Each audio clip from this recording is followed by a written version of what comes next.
Sir ಇವತ್ತು ಕುಂಬಳಕಾಯಿ last ಇವತ್ತು ಆಕ್ಚುಲಿ ಎಲ್ಲ ಮುಗಿದೋಗಿದೆ ಕೆಲಸ, ಎಲ್ಲ ರಿಕಾರ್ಡಿಂಗು ಎಲ್ಲ ಆಲ್ಮೋಸ್ಟ್ ಎಂಟರಿದ್ದೀವಿ. ಇವತ್ತೇನು ಅಂದ್ರೆ ಕೊನೆ ದಿವಸ ಅಂತ ಇಟ್ಕೊಂಡಿದ್ವಿ. ಇವತ್ತು ಆ ಕುಂಬಳಕಾಯಿ ಇವತ್ತು ಈ ಸೀನ್ ಜಾಯಿನ್ ಮಾಡಿದ್ರೆ ಎಲ್ಲ ಕಂಪ್ಲೀಟ್ ಆಗಿದೆ. ಆಲ್ರೆಡಿ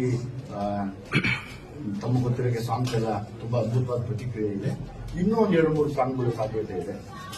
ಇನ್ನೊಂದು ಲೋಕಲ್ ಸಾಂಗ್ ಒಂದು ರೆಡಿ ಮಾಡಿದ್ದೀವಿ, ಬರ್ತೀವಿ ಆದಷ್ಟು. ಈಗ ದೀಪಾವಳಿಲಿ ಸಿನಿಮಾನ ಪ್ಲಾನ್ ಮಾಡಿದ್ರಿ ಸರ್.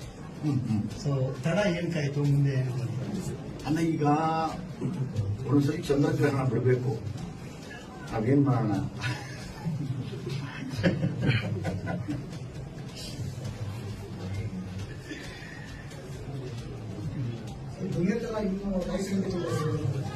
ಸರ್, ಎಲ್ಲರ ಮೇಲೂ ಸೆಂಟಿಮೆಂಟ್ ಇದೆ, ನಿಮ್ಮ ಮೇಲೂ ಸೆಂಟಿಮೆಂಟ್ ಇದೆ. ದಯವಿಟ್ಟು ತಾವು ನಿಂತು ಒಂದು ಸಾಥ್ ಕೊಡಿ ಅಷ್ಟೇ.